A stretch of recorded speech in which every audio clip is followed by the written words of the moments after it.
Bom, pessoal, boa noite a todos e a todas. É um prazer enorme recebê-los, ainda que virtualmente, aqui na ESA. Eu quero, antes de falar do evento de hoje, eu queria falar muito rapidamente para vocês sobre a ESA. A gente assumiu lá em agosto de 2022, e de lá para cá a gente vem criando uma estrutura na ESA para atender os advogados e as advogadas nos mais ricos e diversos setores da advocacia, né? Então, que é um grande desafio, né? Porque nós temos hoje uma advocacia muito especializada, muitos setores, e a ESA estava precisando de uma reestruturação. Então, nós fizemos uma reestruturação nas suas redes sociais, uma reestruturação na parte tecnológica, sites, etc., com plataformas hoje específicas para atender os advogados e as advogadas, uma reestruturação física. Hoje a sede da ESA é uma belíssima sede em frente ao fórum.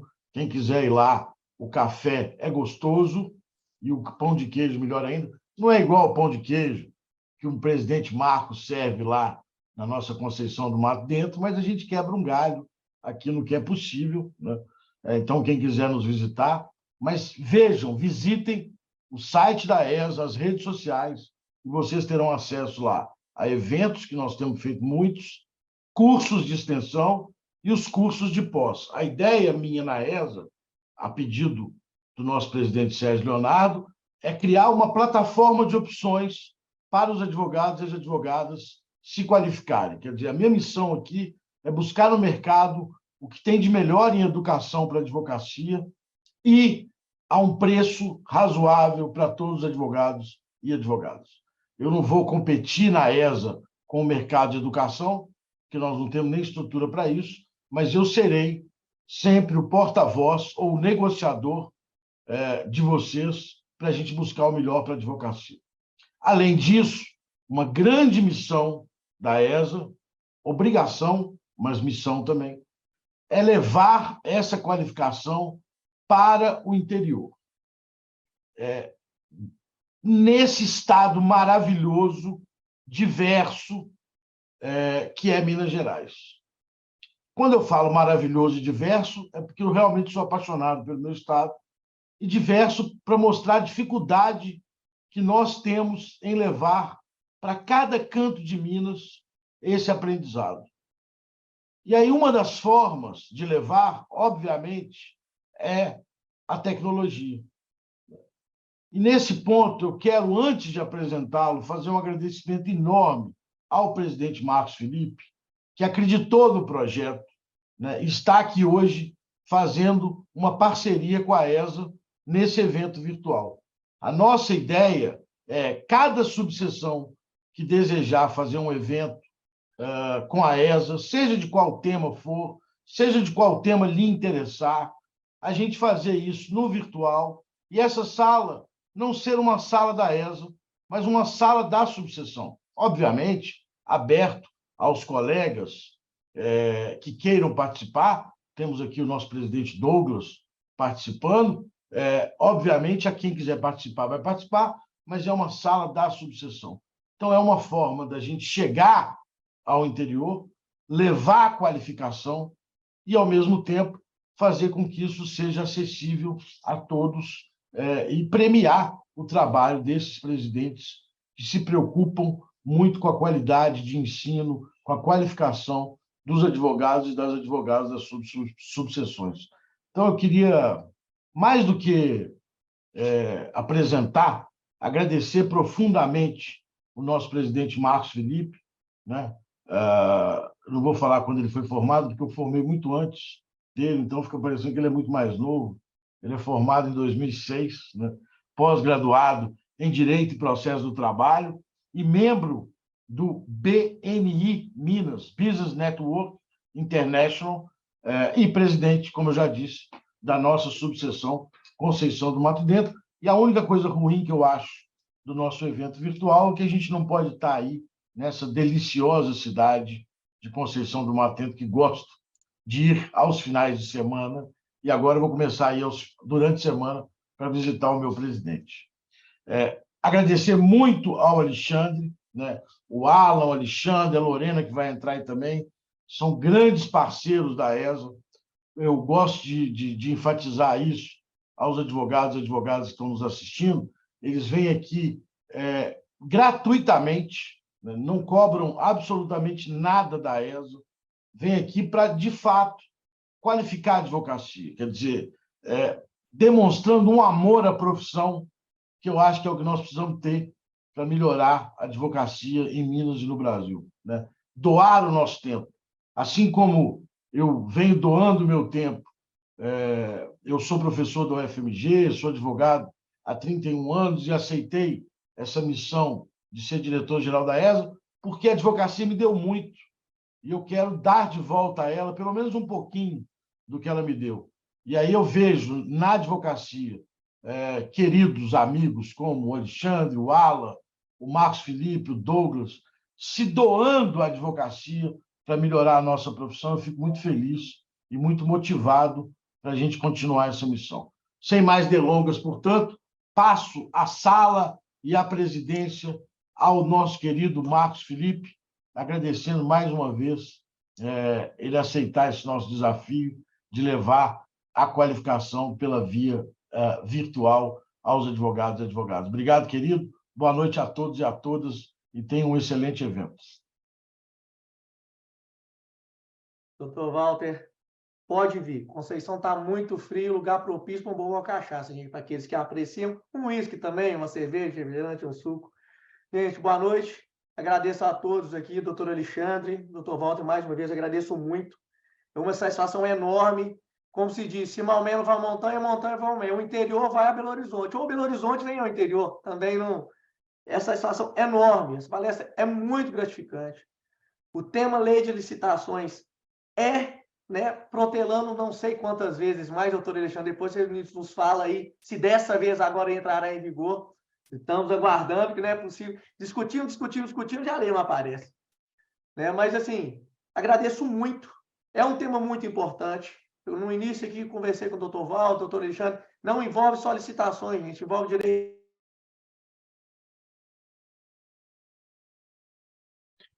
Então, Marcos, você ficou mudo. Apertei aqui. Apertei sem querer. É uma lei que abarca não só o próprio direito administrativo, como a lei de citações, mas diversos âmbitos do direito. E nós, no interior, claro, advogados atuantes, devemos sim nos atualizar. E, vamos dizer, a pandemia foi ruim, mas trouxe uma coisa boa, que é isso aqui que nós estamos fazendo. É a possibilidade desses cursos transcenderem barreiras físicas de município e salas de aula e poderem abarcar advogados do interior, como eu, como diversos outros aí, que eu, por exemplo, estou a 170 quilômetros de Belo Horizonte. A oportunidade que eu tenho de ter um estudo como esse, uma palestra, é enorme, é gratificante, é muito bom. Parabéns também ao nosso presidente, doutor Sérgio Leonardo. Eu acho que, né, na pessoa do doutor Walter, tem encampado essa luta aí para atualizar os advogados.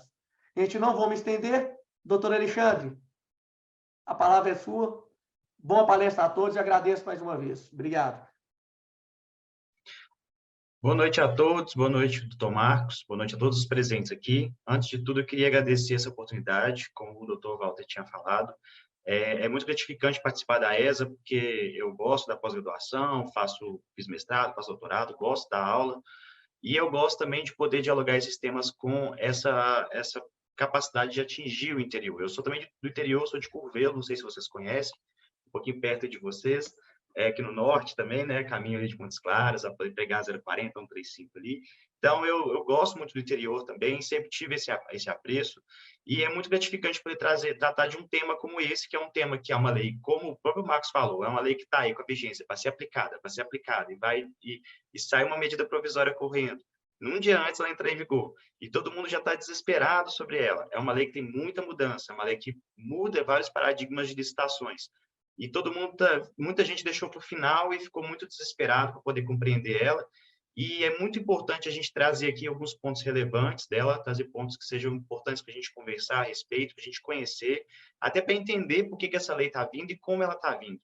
Então, eu fico muito honrado de poder ser recebido por vocês aqui, numa quarta-feira à noite, véspera de feriado. Eu sei que deve estar muita gente aí querendo já fazer um sextou antecipado, mas eu prometo que vai ser o mais interessante possível que eu posso trazer aqui, que vai ser algo que vai edificar e ajudar vocês na compreensão dos temas. E eu estou à disposição, inclusive, para complementar. Sobre esse tema, eu fiz um curso sobre a lei toda, durante 2 dias em Guanhães, na subseção de Guanhães. Foi muito interessante, foi muito enriquecedor para mim, para as pessoas que estavam lá. A gente pôde dialogar, trabalhar os temas, conhecer melhor os temas. A gente entrou nos portais de contratação para poder compreender melhor como operar eles. Isso tudo é muito importante para a gente poder quebrar um pouco essa barreira de medo que uma lei como essa faz, né? Que é uma lei parecida com o que o CPC fez em 2015, né? Todo mundo entrou em pânico, porque é uma lei que todo mundo usa, tem muito conteúdo e muda tudo. Então, é importante a gente estar sempre disposto a conhecer ela mais.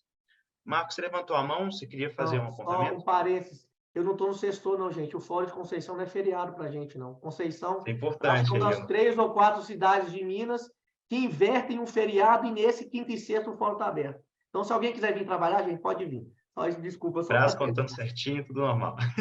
Perfeito. Gente, sem mais delongas, então, eu vou compartilhar minha tela com uma apresentação que eu preparei para vocês. Deixa eu só tentar fazer um modo de apresentação. Vocês me confirmam, por gentileza, se está disponível para vocês.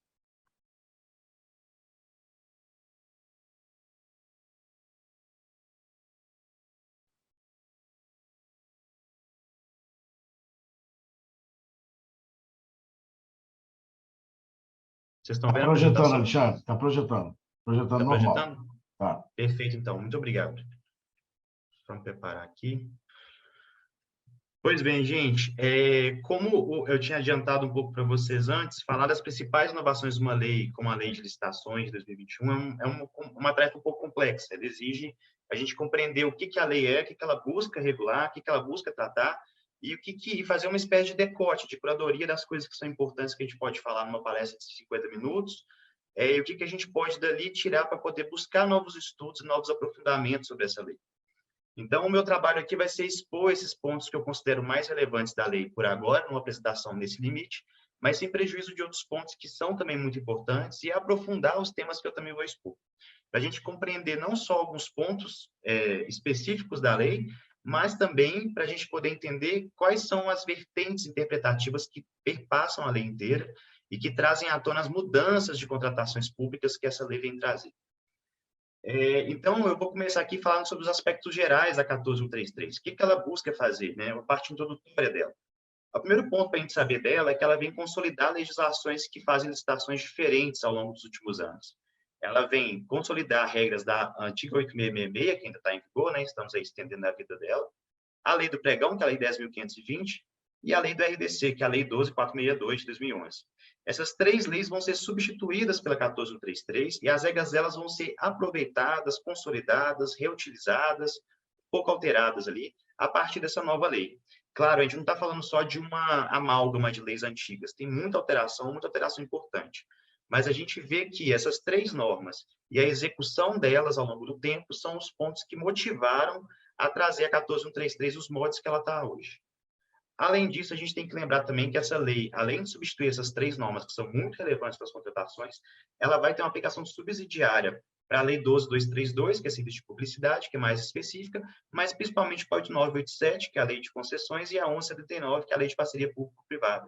São leis que falam de delegações de serviços públicos, são leis muito importantes, que tratam de contratações que afetam todos nós, não só municípios, mas também estados e União. A gente pensa, por exemplo, quando a gente pensa numa concessão de rodovia, como que isso afeta diversos municípios que uma rodovia passa ali. E a novidade, a nova lei de licitações, ela vem trazer regras interessantes para se regular, fiscalizar uma licitação também para concessão e para parceria público-privada. Ela traz inovações que também terão uma afetação importante para essas normas. E ao fazer essa consolidação, a gente tem também, obviamente, uma atualização desse conteúdo. Como que ela faz essa atualização desse conteúdo?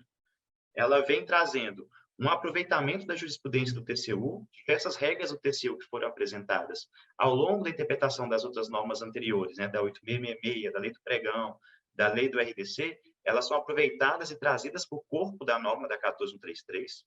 A gente tem um aprimoramento da integridade da governança, são elementos que fazem muito sentido para serem pensados na administração pública, sobretudo no contexto que a gente tem hoje, um contexto de insatisfação com as contratações, com contratações que muitas vezes são muito onerosas, são ineficientes, e também são motivos para algum tipo de desvio, de irregularidade. Então, a integridade e a participação dos agentes públicos é um foco importante da norma aqui, e é uma diretriz que perpassa a norma como um todo. A gente tem também um ponto muito relevante que eu vou tratar na palestra, que é essa perspectiva pragmática das contratações. A norma, ela vem...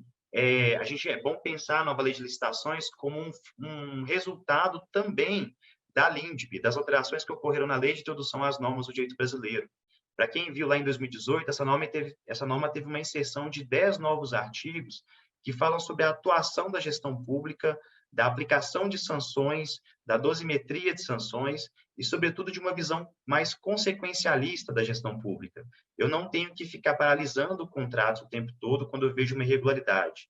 As medidas que reconhecem uma anulação, uma violação de norma, elas têm que ser pensadas também à luz das consequências que elas podem gerar. Muitas vezes, se eu suspendo a execução de um contrato administrativo ou se eu declaro ele nulo, eu posso paralisar uma atividade muito importante que afeta a população como um todo.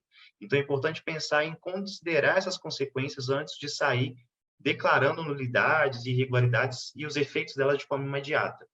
Isso não significa, por óbvio, uma impunidade, e não há em nenhum momento esse tipo de perspectiva. As sanções vão ser aplicadas, mas sempre pensar na contratação pública como uma forma de uma atividade que atende a uma população, que tem um efeito social e que paralisar de forma imediata, mais prejudica do que ajuda, muitas vezes, em alguns contextos. E o grande desafio dessa norma, como a gente tem visto, quem tem estudado ela com mais detalhamento, é que ela traz uma incorporação de regras que são comuns a entes de maior porte, traz instruções normativas do Ministério da Economia, da União, traz a jurisprudência do TCU, e, ao fazer isso, ela gera uma espécie de degrau para sua aplicação por entes de menor porte. E aí está um desafio a ser pensado dessa norma, que é um ponto que eu vou trazer aqui. Como ver ela sem assustar ao operador do direito que trabalha com entes de menor porte e ver como que ela pode ser utilizada e favorecer a atuação e a contratação pública em entes de menor porte. É claro que ela tem uma série de regras que dão muita complexidade, mas não só isso. Então, é possível a gente saber utilizá-la bem, conhecê-la bem, ela pode aprimorar muito a política pública de contratações de todos os entes. E aí, para poder entender essa lei nova, eu quis trazer aqui, quando a gente pensa numa lei muito grande, essa lei tem 190 artigos, mais ou menos, eu pensei em lembrar da topografia de uma norma. Quando a gente pensa numa norma, é bom lembrar que ela tem título, capítulo, seção, e aí a gente vai entender como que a gente lê a norma como um todo. É importante a gente começar a estudar pela norma. E aí eu fiz uma separação dos títulos da lei, porque aí a gente vai entender qual que é o conteúdo que ela traz para a gente. Então, o que eu trago aqui para vocês? São 5 títulos que a lei traz. Deixa eu ligar uma ponteira laser aqui. Pronto, acho que eu consigo ver com vocês assim. O primeiro título que ela traz são disposições preliminares, que vão tratar de âmbito de aplicação e vão tratar, sobretudo, dos princípios que regem a lei, as definições de conceitos que vão ser aplicados pela lei e as regras concernentes a agentes públicos, porque elas vão ser, mais uma vez, né, uma importante fonte para a integridade da administração pública e também uma parte que vai perpassar não só a licitação, como também a execução do contrato e a sanção de eventuais agentes que tenham cometido alguma irregularidade ou algum erro grosseiro. A gente vai ver isso com cuidado. O segundo ponto dela é o tratamento da licitação. Ela fala do planejamento da licitação, das regras de contratação direta, inexigibilidade, dispensa e de instrumentos auxiliares, que são instrumentos, alguns novos, que são muito importantes para aprimorar e facilitar a licitação. Então, a gente pensa no procedimento de manifestação de interesse, no registro cadastral, na ata de registro de preço, são ferramentas que a lei traz como instrumentos auxiliares para auxiliar a realização de licitações, tornar esse procedimento mais dinâmico e agilizar essa contratação pública pelo Estado. O terceiro ponto, o terceiro título da lei, trata dos contratos administrativos, vai falar da execução, da alocação de riscos, quando acontece um evento superveniente, quem que é responsável, se eu devo considerar isso como um risco da parte que vai sofrer aquele risco mesmo, ou eu tenho que fazer um reequilíbrio do contrato, reequilíbrio econômico-financeiro do contrato, e também na parte de nulidade e solução de controvérsias. Quando a gente pensa na nulidade de um contrato que foi assinado porque teve um erro na licitação e ninguém viu, e também quando eu tenho algum tipo de problema que vai ser discutido ou em sede administrativa, ou em sede judicial, ou em sede arbitral. Como a lei trata a solução de controvérsias em contratos, que é algo muito importante porque afeta o atendimento e o usufruto do final daquele contrato que está sendo prestado, né? O quarto título trata das irregularidades das contratações, né? A gente fala aqui de infrações e sanções aplicáveis, a gente fala de impugnações ao edital, pedido de esclarecimento e recursos, ou seja, todos os recursos são tratados aqui nesse ponto e não há no capítulo das licitações, embora aqui tenha o regramento de recursos em fase de licitação, e também do controle das contratações. Mais uma vez aqui a gente tem a importância da parte de integridade e de controle interno. Tem um artigo relevante aqui da norma que vai tratar como que a gente tem que controlar essas contratações públicas. E, por fim, tem as disposições gerais, que fala do PNCP, que é o Portal Nacional de Contratações Públicas. Eu vou falar dele, é uma novidade importante para a gente conhecer. Apresenta as alterações legislativas mais importantes, o que muda em outras leis, e as disposições finais e transitórias, né? Que ela fala de quem vai ser aplicado, qual o tempo de vacatio legis, que a gente já conhece, que foi estendido aí para dezembro desse ano. Vamos ver se agora vai, né? A gente está nessa situação de vai entrar em vigência e não acontece. E, sobretudo, porque ela cria regras específicas. E tem uma aqui que é interessante para a gente pensar, já que a gente está falando da subseção de Conceição do Mato Dentro, que é a regra de que municípios com menos de 20 mil habitantes, vocês me corrigem se estiver errado, mas, salvo engano, está com uns 17, 18 mil por aí. Eles têm um prazo de 6 anos para integrar todas as suas contratações no PNCP, nesse portal nacional. Então, a gente tem um prazo maior para municípios menores, justamente para ter essa possibilidade de capacitação mais adequada, de aprimoramento da infraestrutura dele, para que ele consiga adequar e cumprir as normas dessa lei, mas também para poder otimizar suas contratações, porque a lei não vem só, pelo menos ela não pretende só trazer mais problema e mais burocracia. Ela tenta trazer mais dinamização e atualização das contratações do Estado. Dando andamento aqui, para poder falar dessa concepção da nova lei, qual que é o objetivo que a lei vem trazer, eu acho muito importante lembrar do artigo 11 da lei, que fala dos objetivos do processo licitatório. Por quê? Porque ele traz aqui, ainda que de forma implícita, como que a lei vem tratar as contratações públicas. Então, ela fala que são 4 principais objetivos, né? O primeiro deles é a seleção da proposta apta a gerar o resultado da contratação mais vantajoso para a administração, inclusive contar o ciclo de vida do objeto. Ou seja, é importante considerar o ciclo de vida do objeto na contratação pública.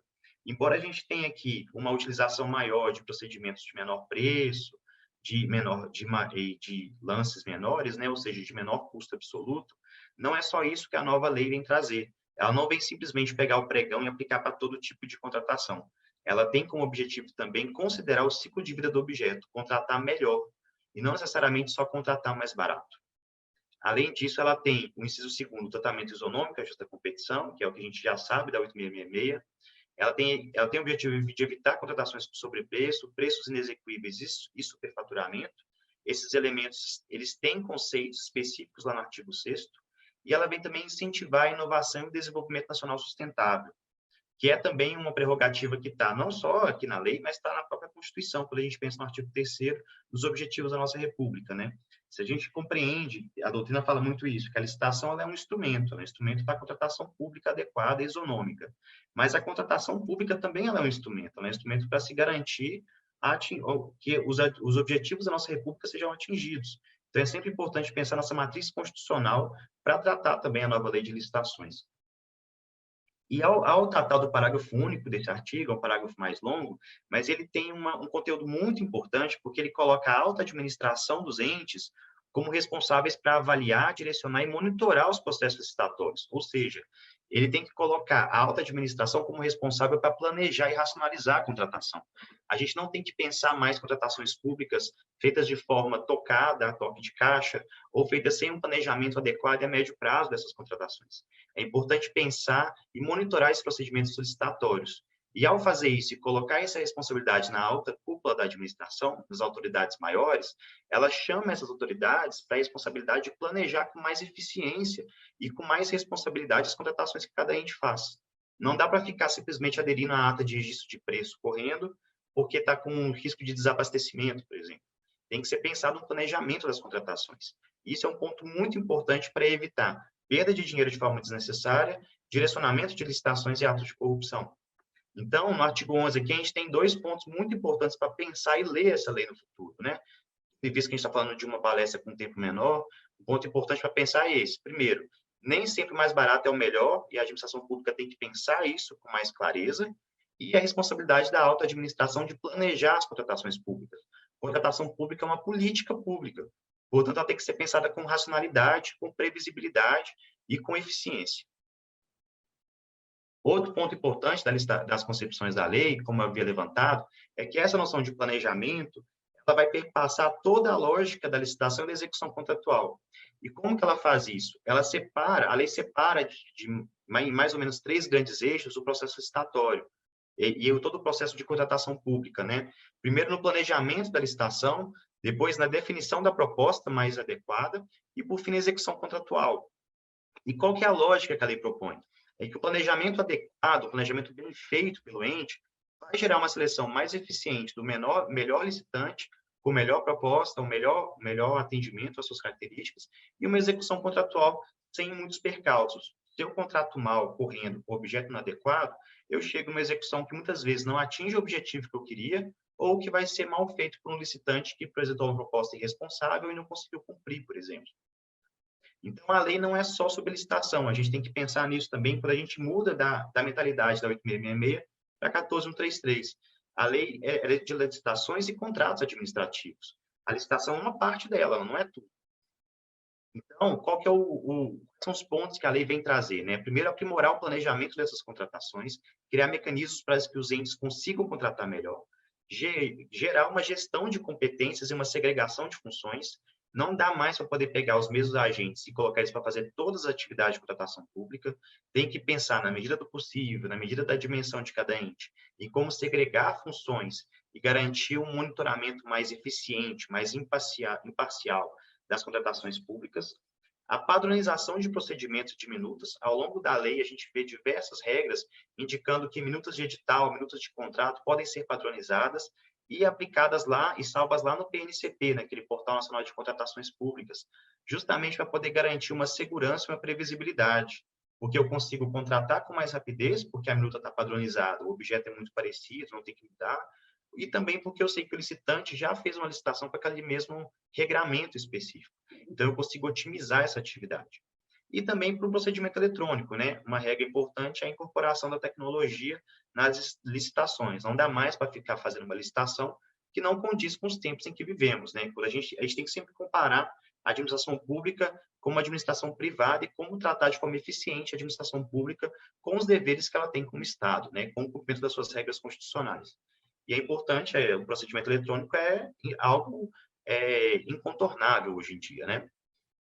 Então, para poder falar das principais inovações, nós temos um tempo menor, assim, para poder falar de tudo, eu elenquei 6 grandes tópicos que eu queria trazer para vocês.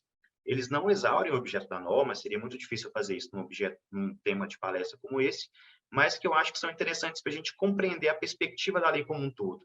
E aí, quando a gente for estudar a lei mais para frente, em cursos de capacitação, ou lendo a lei sozinho, a gente vai conseguir entender mais ou menos esses pontos que são pontos que atravessam a norma como um todo, que a gente consegue ver ela em diferentes momentos da norma e que traduzem essas regras interpretativas. O que a nova lei está buscando fazer quando ela vem mexer em todas as regras de contratação e licitações. Então, os 6 pontos são os seguintes. Primeiro, a relevância do planejamento das contratações. A gente tem que pensar, e a lei dá muito detalhe para um planejamento e um processo de planejamento da licitação. A fase interna da licitação, aquela fase antes da divulgação do edital, ela é muito mais tratada aqui, em comparação com a 8666. Segundo ponto, a integridade e o tratamento dos agentes públicos. A lei aqui, diferentemente da 8666, ela traz um regramento muito específico para os agentes públicos, justamente para poder garantir a responsabilidade deles e garantir qual que é a função de cada um e como ela deve ser buscada.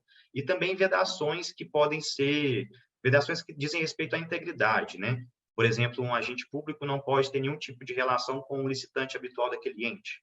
É uma coisa que a gente vai ver com mais detalhes mais na frente. Um terceiro ponto que eu vou tratar também é a incorporação dos recursos tecnológicos, como havia levantado, como a lei trata isso é importante. O quarto ponto são as inovações do processo licitatório nas licitações. Vou trazer algumas ferramentas aí e as modalidades de licitação para a gente ter mais ou menos em mente como que isso está sendo tratado na nova lei. Os pragmatismos da nova lei, que são um nome que eu dei para poder tratar de como que a lei ela pensa mudanças até bastante radicais assim sobre o tratamento de irregularidades do contrato, em busca de garantir o acesso àquele objeto contratual pela população ou pelo ente. A gente vai ver isso com mais detalhe, mas a ideia é pensar em uma visão mais consequencialista sobre as contratações públicas. E, por fim, também, como a lei trata a resolução de conflitos, né? Como que ela vem tratar a ideia de conflitos na licitação, na resolução ou na execução contratual. Um ponto importante que eu queria chamar a atenção aqui para a gente é uma fala que o professor Marçal fez em uma das palestras dele sobre o assunto, que é a Lei 14.133 é a Lei 14.133 e as interpretações sobre ela adotadas. Então, a gente tem que pensar sempre que uma lei não é capaz de resolver todos os problemas e que ela não é uma lei que vai ser uma grande salvadora para a gente. Nós todos somos operadores do direito, a gente sabe como que uma norma não consegue resolver tudo. E como que o Brasil tem essa tendência de ficar mudando norma o tempo inteiro, achando que isso vai gerar um resultado que não gera.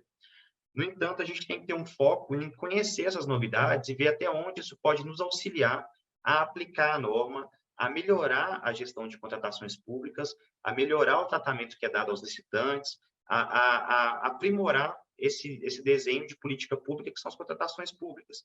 Porque a gente não tem como abrir mão delas. A gente precisa seguir com a licitação, a gente precisa melhorar com esses procedimentos e aprimorar eles.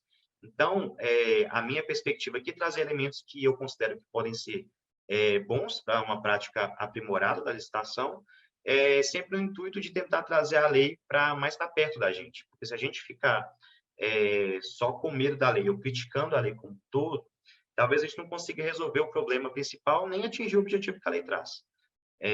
Então, vamos tentar uma visão um pouco... eu tenho falado isso muito para os estudiosos, tentar uma visão um pouco mais otimista da lei, porque senão a gente prejudica, inclusive, a eficácia social dela, né? A gente vai ter cada vez mais dificuldade de uma atenção dela pelo judiciário, pelos órgãos de controle, e pelos próprios licitantes e pelos entes contratantes também. Então, o primeiro ponto que eu levantei aqui, que é o ponto 1, é a relevância do planejamento. Como que a lei faz a relevância do planejamento? Eu coloquei 3 grandes pontos aqui da norma para a gente conhecer dela, que dizem respeito à importância de um planejamento interno das contratações. Primeiro é o Plano Anual de Contratações, lá no artigo 12, inciso 7º.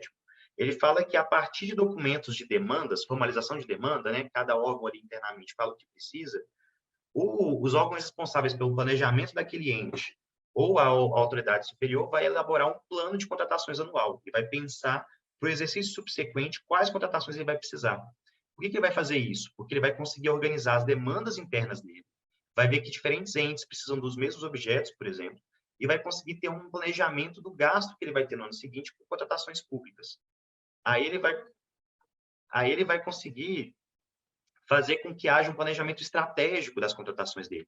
O que ele precisa, de fato, o que ele não precisa tanto assim, qual contratação que ele estava planejando fazer no início do ano, mas vai precisar de uma outra para outro ente mais para o final do ano, se ele consegue fazer uma contratação conjunta, como otimizar esses gastos. Esse é um ponto muito importante que ela traz, e ela tem também uma importância para poder fazer com que os gestores públicos parem e pensem, olha, eu estou aqui apagando incêndio o tempo todo. Como eu consigo parar de fazer isso e consigo planejar as minhas compras? Planejar de forma mais eficiente as minhas compras. O segundo ponto muito importante, que eu já tinha antecipado para vocês, é o Portal Nacional de Contratações Públicas, o PNCP. Ele está lá no artigo 174, no finalzinho da lei. Ele é criado nesse dispositivo, mas tem mais 2 dispositivos que falam sobre ele, 175 e 176. E ele tem como objetivo a divulgação obrigatória e centralizada de todos os atos de licitação do país. É um objetivo muito ousado, meio assustador para a gente, mas se ele der certo, e a gente tem boas expectativas de que ele está funcionando, vocês podem acessar hoje, a gente vai conseguir fazer com que a gente tenha um grande banco de dados de licitações que já existem e que a gente nunca teve o cuidado de tratar desses dados, né?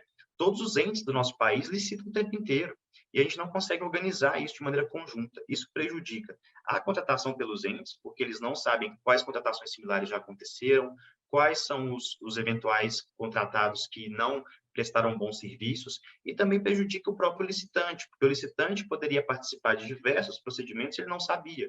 Então, se eu penso, por exemplo, numa empresa que faz transporte escolar, e ele fica perto de Conceição do Mato Dentro, mas para poder participar das licitações de Conceição do Mato Dentro, ele tem que entrar no Diário Oficial do município, ter acesso àqueles dados, ter acesso àquela licitação, fiscalizar isso o tempo todo. E com o PNCP, tendo uma centralização desses dados, eu vou conseguir, com mais qualidade, conhecer e dar espaço para que haja maior competitividade. Então, isso é interessante e também é interessante para poder gerar esse banco de dados que vai compartilhar experiência em diferentes entes.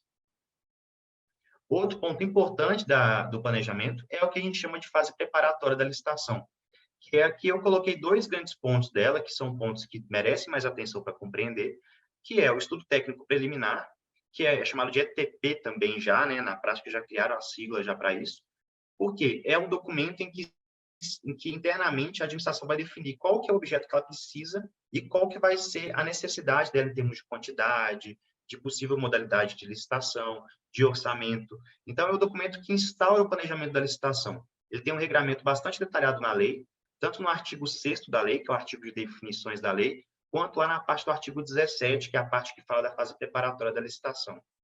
E um outro ponto muito importante é a importância do orçamento da pesquisa de preços, que é um ponto, sobretudo, quando a gente pensa em entidades por exemplo, entes menores, que é uma dificuldade de estimar o orçamento de uma licitação.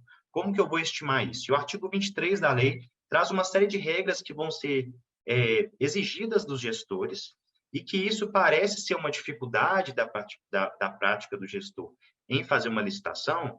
Eu estava acostumado a pedir orçamento de 3 licitantes, de 3 possíveis fornecedores e criar uma média ali. Só que, ao criar uma série de regras que orientam a preparação desses custos, a gente dá segurança para o gestor também, caso essa licitação seja questionada por algum órgão de controle. Ele vai ter clareza de que ele seguiu uma regra específica prevista em lei. Hoje em dia, a gente tem uma grande dificuldade disso, porque a gente tem dificuldade de compreender qual regra eu devo utilizar para bolar um orçamento adequado da licitação. Então, o artigo 23 da lei é muito bom para isso. Ele dá mais trabalho internamente, mas ele dá mais segurança. E o trabalho que ele dá não é tão grande assim, a gente vai ver com cuidado. Mas, então, os 3 grandes pontos que eu queria falar da relevância do planejamento são esses 3. Para poder compreender como eles se dialogam, eu coloquei aqui que o artigo 12 da lei, ele fala que o plano de contratação anual vai ter que ser publicado no PNCP, que é o Portal Nacional. Então, aqui eu até coloquei uma imagem para vocês do site, aí daqui, plano de contratações anuais recentes. Aí o primeiro aqui, atualizado hoje, é o Instituto Federal de Educação, Ciência e Tecnologia Goiano. Ou seja, já tem ente fazendo esse planejamento de contratações, juntando lá no PNCP, para todo mundo entender qual que é a perspectiva de contratações que eles têm ao longo do ano. Qual que é a função disso como um todo, né? Primeiro, a previsibilidade sobre as necessidades, né? O ente vai ter consciência do que ele precisa ao longo do ano. Segundo, um liame dessa necessidade, orçamento público que ele tem, é algo que a gente nunca pensa muito quando a gente estuda administrativo, né? O tanto que o orçamento tem total relação com a contratação pública. A gente tem que pensar essas necessidades e otimizar elas para otimizar o orçamento público. A gente vive falando que o Estado não tem dinheiro, mas não pensa direito em como contratar de forma mais eficiente, né? E também orientar o mercado para preparar os possíveis fornecedores, porque se o fornecedor vê que no plano de contratação anual do ente X, em julho do ano que vem, vai ter uma possível licitação planejada já de tal bem ou serviço que ele presta, ele vai poder se preparar para poder participar daquela licitação, vai poder preparar como que ele consegue fazer o melhor lance, vai poder atuar ali e entender como ele participa de forma mais eficiente de todo o mercado de contratações públicas do país, né? Então, é importante perceber como o PNCP ele tem essa relevância para a gente. E outro ponto que eu tinha levantado para vocês é a questão do orçamento. Como que se estima o valor de uma contratação antes de se publicar o edital? E a lei vem com novas regras aqui muito importantes para a gente. Primeira regra geral do artigo 23, que ela fala que para poder definir o valor da licitação, o ente tem que definir quais são os valores compatíveis com o mercado, considerando banco de dados públicos, a quantidade e a economia de escala, se eu conseguir contratar mais, eu contrato com preço de unidade menor, e as peculiaridades do local de execução, que também são muito relevantes. A importância dessa norma aqui para proteger e para auxiliar nós advogados quando vamos defender alguém que trabalha na gestão pública. Porque quando eu penso que eu tratei do valor do orçamento do edital um pouco maior que o de mercado, e eu considerei isso com a peculiaridade do local de execução, eu tenho agora uma norma para poder basear e fundamentar minha motivação do ato, para poder justificar como que cada circunstância, por mais que a gente tenha, por exemplo, uma média de contratação de um referido objeto muito mais baixa, mas não considera a peculiaridade da localização do lugar, a dificuldade de ter acesso, uma estrada mais longa, a necessidade de utilizar uma balsa, por exemplo, para poder ir naquela cidade. Tudo isso tem que ser considerado para compor o valor de uma licitação, e no artigo 23 isso está ponderado. Então, isso dá segurança, dá clareza para o gestor, para ele poder fazer uma estimativa mais adequada da lei e da contratação dele. Além disso, a lei vai no parágrafo 1º do artigo 23 e vai falar como que ela define o valor estimado disso. E aí ela vai indicar quais são os lugares que devem ser buscados para poder indicar essa estimativa. Primeiro, ela fala do banco de preços do PNCP, mais uma vez aqui a importância de ter esse portal nacional, porque ele vai buscar para a gente a base de dados de contratações similares, vai buscar também contratações similares feitas pela administração pública, que não esteja eventualmente no PNCP, mas que se teve acesso, dados de pesquisa em mídia especializada, a pesquisa direta com no mínimo 3 fornecedores, que todo mundo adora, todo mundo já usou bastante, e a pesquisa na Base Nacional de Notas Fiscais Eletrônicas. Ou seja, aqui a gente tem um direcionamento de como estimar uma licitação com mais clareza, com mais fundamento. E no caso de obras e serviços de engenharia, a gente tem também uma série de regras que já eram conhecidas no âmbito de entes maiores, mas que são muito importantes para se considerar uma estimativa de orçamento e também para orientar a proposta de uma licitação, né? No caso de obras e serviços de engenharia, que é o valor estimado da obra, o chamado BDI, que é os benefícios e despesas indiretas, né? Quais são os custos indiretos que eu vou ter ali de transporte, de seguro, trabalhistas, encargos sociais, né? Que envolve isso também. E para poder fazer essa estimativa desses elementos, a lei já indica que se deve usar os custos unitários do ciclo e do SINAP, que são sistemas de custos de obras de infraestrutura de transporte no ciclo, e nos demais serviços de engenharia, o SINAP, são órgãos do governo federal que ajudam a ter compilação desses dados, mídia especializada também, eventualmente especializada que indique preços da época, ou contratos anteriores de até um ano que tenham sido finalizados, ou um ano que estejam em execução, para poder ser base de valor também, para estimar o valor da contratação. E, por fim, o artigo 24 da lei também fala que esse orçamento pode ser sigiloso, que o objetivo de tornar o orçamento sigiloso é evitar que propostas caiam muito próximas desse valor ou que elas sejam, de certa forma, infladas. Então, desde que haja um ato motivado, a administração pode virar e falar, eu não vou levantar esse valor da minha estimativa, ela vai existir, mas ela não vai ser divulgada junto com o edital, e aí, depois da fase de julgamento das propostas, eu vou liberar esse valor para entender qual que é o valor que é adequado, o valor que é menor preço, qual que é, inclusive, a forma de negociação desse valor, porque a lei permite uma fase de negociação do valor junto com o ente vencedor que tem a melhor proposta. E é interessante pensar porque é possível fazer essa negociação, inclusive, sem mostrar o valor do orçamento. Então, a gente pode virar e falar, olha, seu valor está acima do orçamento, você quer diminuir um pouco? E aí ter o espaço para esse diálogo que, às vezes, atende a administração para diminuir um pouco mais os valores e conseguir uma contratação que seja mais otimizada para ela. Então, no nível do planejamento, nessa forma panorâmica que eu apresentei para vocês aqui, quais são as conclusões que a gente tem? Primeiro, que é essencial para o uso do dinheiro público, né, um planejamento adequado, é essencial para poder fazer contratações adequadas. Sem um planejamento adequado, a gente gasta mal e gasta mais. E isso está muito claro pela perspectiva que a lei vem trazer. Segundo, a importância desse Portal Nacional de Contratações Públicas. É algo que assusta a todos, porque é um banco de dados gigantesco, mas que o governo federal se dispôs a fazer e que tem que ser feito para poder garantir essa base de dados de contratações públicas e uma orientação sobre a prática de contratações públicas para todos os entes. Isso ajuda tanto os entes contratantes quanto os licitantes, que vão poder conhecer de licitações tão em curto. Também tem aproveitamento de minutas, que vai diminuir o retrabalho, assegurar uma padronização, que dá segurança jurídica. Segurança jurídica é, inclusive, um dos princípios que está no artigo 5º da lei. E ela dificulta a tomada de decisões preguiçosas sem planejamento de contratações, que é o que a gente vê muito. Um exemplo que eu gosto de dar, que eu acho importante dar, é a ideia do carona no sistema de registro de preços, né? Muitas vezes, o registro de preços, a pessoa vai lá e coloca, e uma entidade aproveita daquela ata já registrada para poder contratar, porque ela não fez um planejamento adequado, porque ela está com risco de desabastecimento, ela precisa contratar. Qual que é o problema disso? Se aquela ata de registro de preço tinha uma quantidade máxima de 10 mil unidades de uma máquina X, esse ente vai lá e compra mais 10 mil, ele dobra o valor dela, sendo que se fosse 20 mil naquela ata de registro de preço, o preço seria diferente, muito provavelmente. E é por isso que no artigo 86 da lei, que fala de registro de preços, ela cria todo um procedimento para melhorar essa ata de registro de preços. Ela fala, olha, o ente que for fazer uma ata de registro de preços, o procedimento de registro de preços, ela vai ter que chamar entidades do mesmo órgão para, eventualmente, indicar as quantidades que ela precisa, para poder adicionar e fazer uma ata só com uma maior quantidade, que vai ganhar economia de escala. E depois que a ata for publicada, se houver alguma entidade interessada em aderir àquela ata para contratar naqueles valores, ela vai poder fazer isso até um limite quantitativo específico, 50% para cada ente e 100% do valor total da ata, no total de todos os entes em soma, os entes que aderem como carona. Ou seja, a gente tem aqui uma limitação desse uso, porque se eu tenho um planejamento como devido pela entidade, eu não posso ficar tendo carona de registro de preço. Isso tem que ser fundamentado, motivado e tem que ser exceção, e não prática geral, que é o que acontece muitas vezes, porque é mais fácil, mas ninguém preocupa com o custo adicional que isso está gerando. Então, o desafio que a lei vem trazer aqui é essa formação de uma política pública de contratações, uma política ampla de contratações, que vai além de simplesmente contratar, sem pensar em todo esse processo amplo que vai além da própria contratação.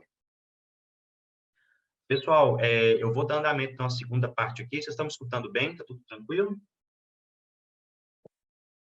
Perfeito, doutor. Ótimo. Estamos bem, tudo ótimo. Beleza, obrigado. Dando andamento aqui, o segundo tópico que eu quis trazer para vocês são agentes públicos e responsabilidade. A lei aqui, a 8666, ela tinha um tratamento muito esparso e bagunçado sobre a responsabilidade do agente público, o que ele tem que fazer. Então, a gente tem ali no artigo 3º, parágrafo 1º, um dispositivo sobre evitar tratamento diferenciado. O artigo 25, parágrafo 2º, também falava sobre isso. E o 82 também falava de superfaturamento. Enfim, regras que são muito esparsas e pouco sistematizadas.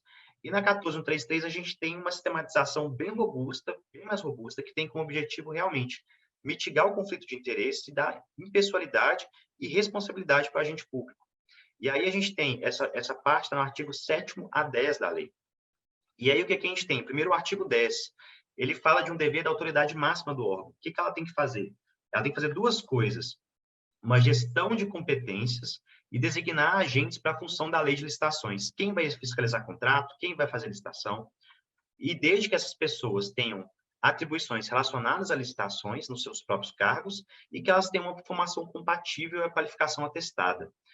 E, preferencialmente, essa autoridade máxima responsável por essa gestão das licitações deve ser servidor efetivo ou empregado público vinculado ao órgão.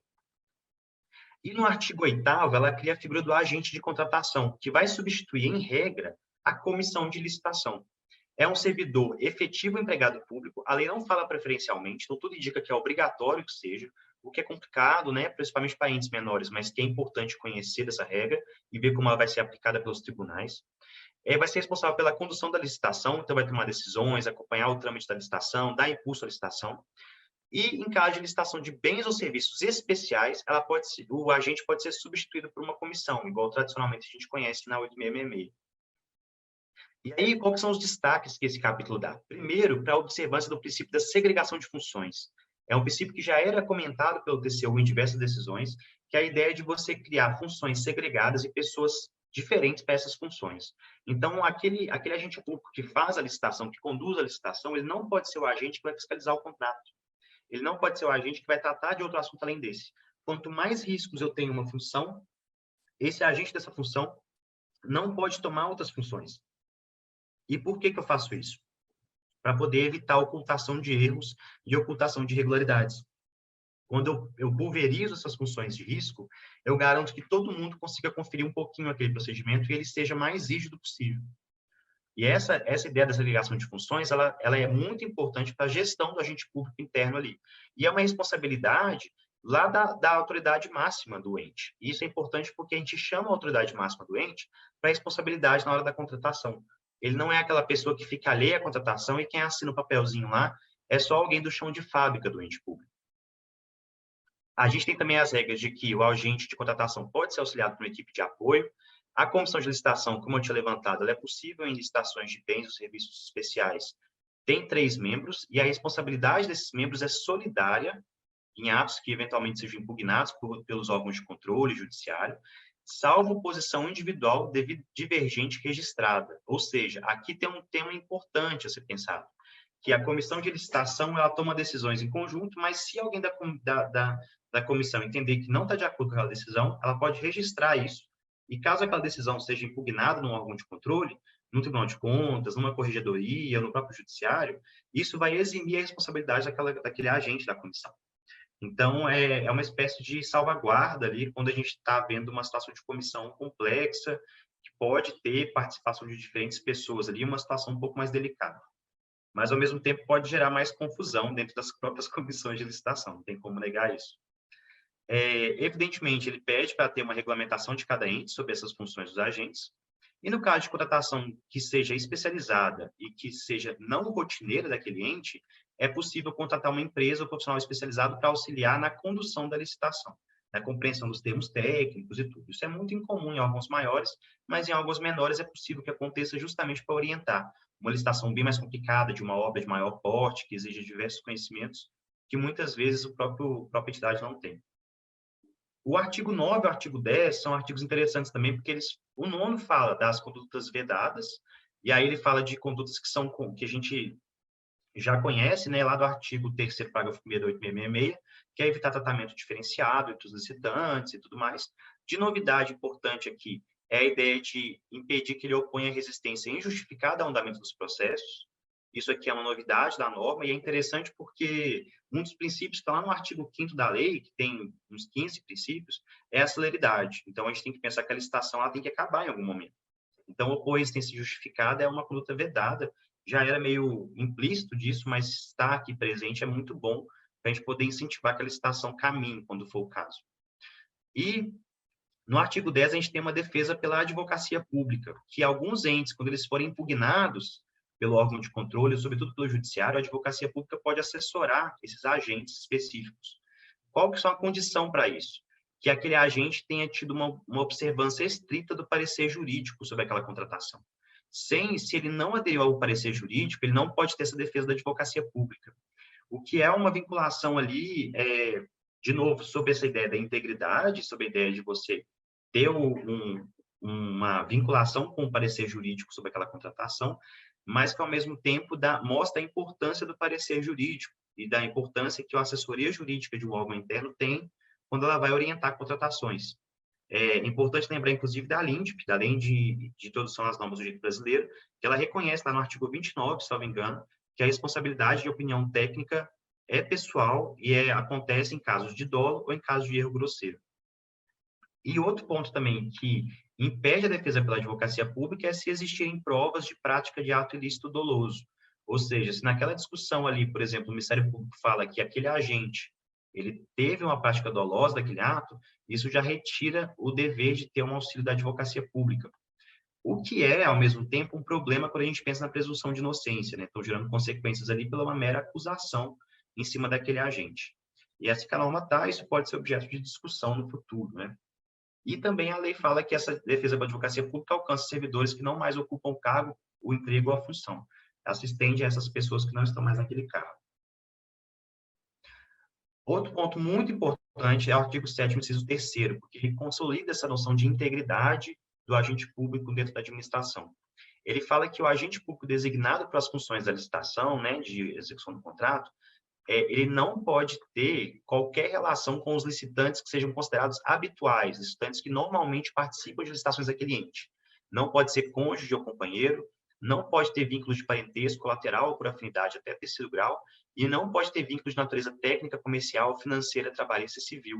Ou seja, é como a gente pensa na ideia do compliance, na ideia de criar regras de integridade dentro daquela entidade, a gente pensa a mesma lógica para a administração pública.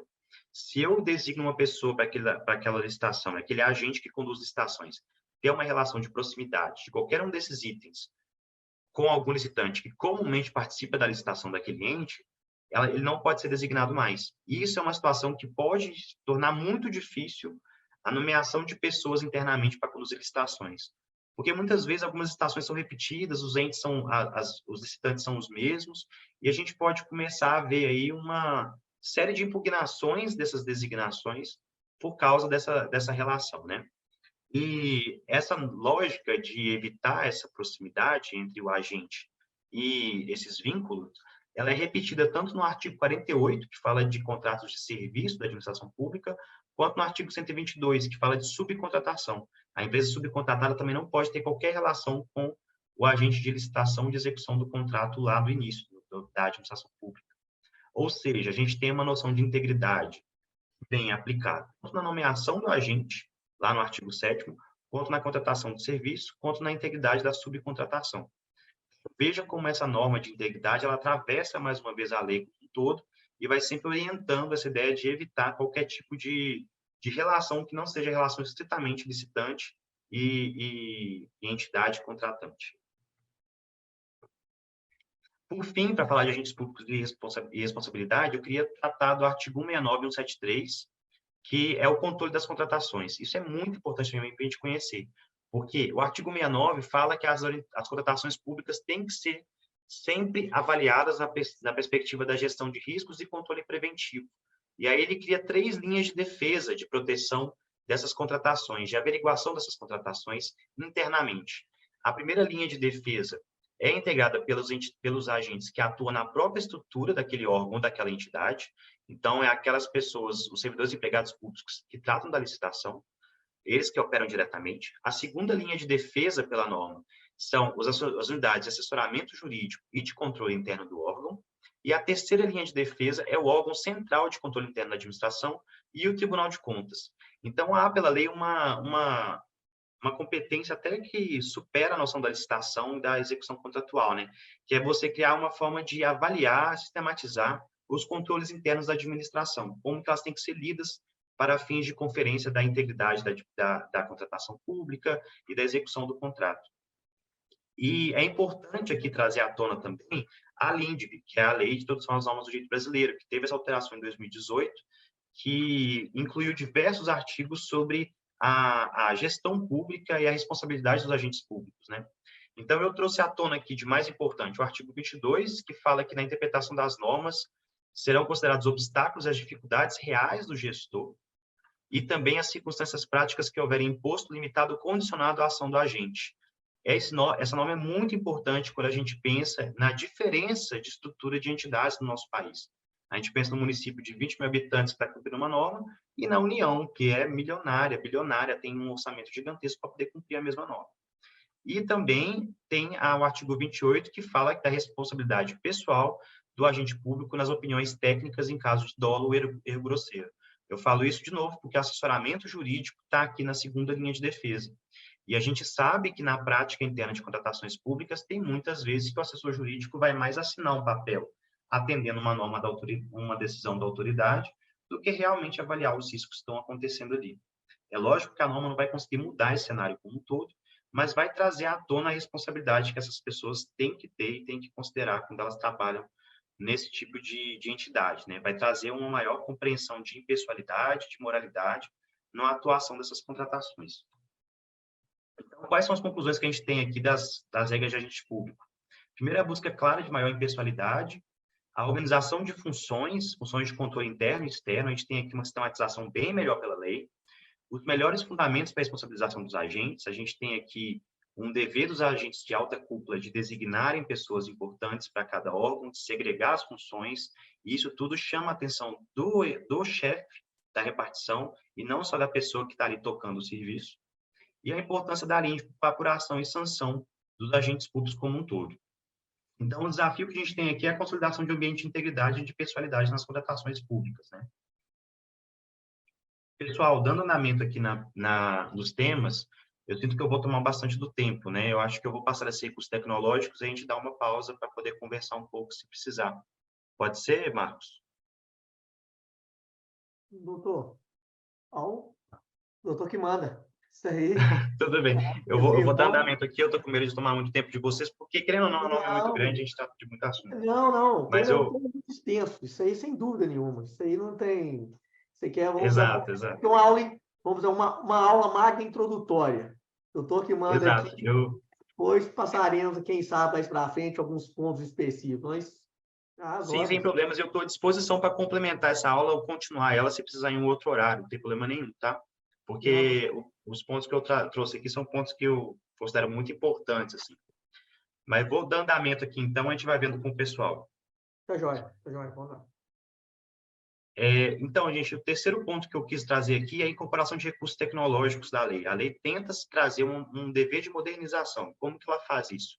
Primeiro, ela fala no artigo 17, parágrafo 2º, que as licitações são preferencialmente sob a forma eletrônica e que é admitida a utilização da forma presencial desde que motivada, ou seja, ela inverte a regra geral. A regra geral é eletrônica e só é presencial quando necessário e com motivação.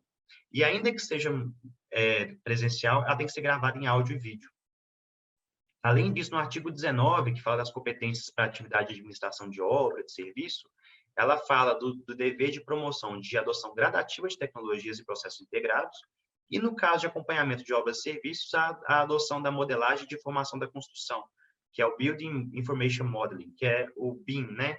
Que é mais conhecido, que é um programa tecnológico que acompanha uma obra de forma tridimensional, com diversos elementos, para permitir que a obra seja acompanhada de longe e de maneira muito detalhada. E isso é comum em obras de maior porte, é algo que a construção civil já está acostumada e que a norma veio aqui, principalmente, destacar como que é importante utilizar isso na contratação pública, né? E, inclusive, ela fala que as tecnologias poderão ser similares ou mais avançadas que venham a substituí-la. Ou seja, a norma já está pensando que, caso isso aqui seja superado, a gente tem como melhorar ainda mais. Então, o que a gente vê aqui dessas percepções, dessas duas normas apenas, é que a licitação ela vai ser um processo eletrônico, a gente vê isso muito em programa eletrônico já, mas a tendência é consolidar essa perspectiva. Os atos presenciais são exceção, e isso garante, e quando acontece, são gravados, o que garante um maior controle, maior transparência, o que permite uma variação dos órgãos de controle, do controle social daqueles atos. Não tem mais fase de licitação feita a 4 paredes, com janela fechada. A tecnologia também deve ser usada na gestão e na fiscalização do contrato. Então, a gente tem que usar isso também de maneira adequada dentro da gestão e da fiscalização do contrato. E, inclusive, a internet tem o ponto principal do PNCP, né, que vai usar essa base de dados, que depende também da tecnologia, para poder garantir um maior compartilhamento de experiências pelos entes para licitar. Nas inovações do processo licitatório, o quarto ponto aqui que eu queria trazer para vocês, a gente tem primeiro a grande mudança que todo mundo fala, que é a inversão da ordem das fases na licitação. A regra geral hoje, pelo disposto na nova lei de licitações, né, é que o julgamento das propostas ele vai ser feito antes da fase de habilitação. Ou seja, a gente faz o exame da habilitação apenas do primeiro colocado. Para quem não lembra, as propostas vão apresentar o valor financeiro, né, proposto naquele objeto contratual, a conta de prestação, e a habilitação vai ser as condições específicas daquele produto a ser entregue ou da experiência daquele licitante para que seja capaz de cumprir aquele objeto contratual. Então, a gente tem condições de habilitação financeira, condições de habilitação técnica, que vão mostrar que aquele licitante ele atende critérios específicos da administração para poder exercer aquele contrato. A lógica que a nova lei fez foi a lógica que o pregão e o RDC já utilizavam, que é, eu não faço a habilitação de todo mundo. Eu faço a apresentação das propostas, a melhor proposta que ganhou, eu vejo a habilitação dela especificamente. Essa lógica pode ser invertida pela lei, mas é como exceção, e que está devidamente motivado e com a explicitação dos benefícios decorrentes. Eu preciso, por exemplo, fazer a habilitação antes, porque eu não quero que um monte de gente que claramente não tem a capacidade de cumprir esse contrato venha apresentar proposta e, inclusive, assumir propostas com valores que beiram ali a inexequibilidade e acabem ganhando esse contrato. Então, eu tenho essa possibilidade de inversão de novo. E aí, no caso, eu vou examinar todos os habilitados e todas as condições de habilitação, só os habilitados avançam e analisam as propostas desses habilitados, que é a regra geral da 8666, né? Qual foi o espírito da lei aqui? Outro ponto importante, nos dois casos, eu estou aqui destacando que a fase recursal é única. Ela está aqui, ó. Na 8666, você colocava a fase recursal especificamente para habilitação, depois a fase recursal para proposta. Agora a gente tem a fase recursal única. Qual que foi a lógica da lei? Eu faço uma habilitação só do vencedor, em regra, e eu faço uma fase recursal só. Eu simplifico o procedimento. Essa é a ideia. Qual que é o problema que a gente vê disso? Uma fase recursal única, sobretudo, ela pode ser problemática quando a gente pensa na ideia da habilitação prévia, e aí a gente tem um recurso que vai tratar tanto dos inabilitados quanto do julgamento das propostas. Por que isso pode ser um problema na prática da advocacia? Quem advoga licitações vai saber assim, como que isso é problemático. Se eu sou inabilitado numa licitação, aí eu vou ser desconsiderado ali, vou falar minha intenção de recorrer, porque você tem que apontar sua intenção de recorrer sob pena de preclusão, e aí depois você vai ter a das propostas e vai identificar a proposta vencedora. E aí depois dessa identificação, todo mundo recorre. Eu que fui inabilitado, dificilmente eu vou ter, na prática, um retorno do meu recurso. Porque eu já tenho uma proposta vencedora, muitas vezes essa proposta atende a administração, então, administrativamente, eu não vou ter muito resultado ali. E quando eu for para o judiciário, eu já vou ter um judiciário que vai estar vendo o contrato muitas vezes assinado e no início de execução. Então, há um risco a ser pensado aqui? É que a fase recursal única, embora ela pense numa simplificação do procedimento, ela pode aumentar a litigiosidade. Por quê? Porque o advogado que vê a decisão de inabilitação e vai recorrer só depois do julgamento da proposta, ele pode correr atrás do judiciário para poder pedir que haja uma suspensão, porque pode ocorrer o risco de irreversibilidade da decisão, que vai ocorrer uma situação de concretização da contratação, ele não vai conseguir ter retorno. Então, embora a fase recursal seja lá na frente, pode ser que a gente comece a ver uma litigiosidade no meio dessa licitação, por causa dessa decisão de inabilitação que ninguém recorre na hora, sempre recorre só depois. É uma opção legislativa, antes também tinha litigiosidade maior, mas a gente vê como que isso pode acabar atravessando o recurso administrativo e levando o tema todo para o judiciário de uma vez. Para poder lembrar aqui o que aconteceu com as modalidades da licitação, né? Eu vou fazer um apanhadinho aqui para quem está ainda sem saber como que está na nova lei, para poder explicar para vocês quais são as modalidades vigentes, a aplicação delas e o critério de julgamento delas. A gente tem na nova lei esses cinco modalidades, né? Que é o pregão, a concorrência, o concurso, o leilão e o diálogo competitivo. Então, a gente tem aqui uma exclusão da carta convite e tem também uma utilização mais comum do pregão e da concorrência. Quando que o pregão é utilizado? Quando a gente tem bens e serviços comuns. É uma obrigação, é obrigatório. Então, a gente tem critérios objetivos de identificação. A definição de bens e serviços comuns está no artigo 6º, inciso 3º. O critério é menor preço, menor desconto. A concorrência tem com bens e serviços especiais, obras e serviços comuns e de engenharia. Ou seja, um bem que tem maior exigência de identificação não é um bem e serviço comum. Lá no artigo 6º, inciso 14, a definição de bem e serviço especial. Ou também em obras e serviços de engenharia. Aí o critério de julgamento vai mudar. Não vai ser só menor preço, vai ser melhor técnica e preço, maior retorno econômico ou maior desconto. O maior retorno econômico aqui é por contrato de eficiência, que é uma espécie contratual específica da nova lei, que a gente pode tratar em outro encontro, porque, querendo ou não, é coisa demais para ser tratado num momento só. O leilão, a gente sabe, para alienação de bens móveis ou imóveis, pelo maior lance. O concurso, a gente usa para melhor técnica ou melhor conteúdo artístico, isso aqui não mudou nada, né? E o diálogo competitivo, que é a nova modalidade, que também tem sido tratada bastante. O que ela é utilizada? Ela é para obras, serviços e compras, e ela tem um diálogo sobre as alternativas para atender a necessidade da administração. Então, o que o diálogo competitivo faz?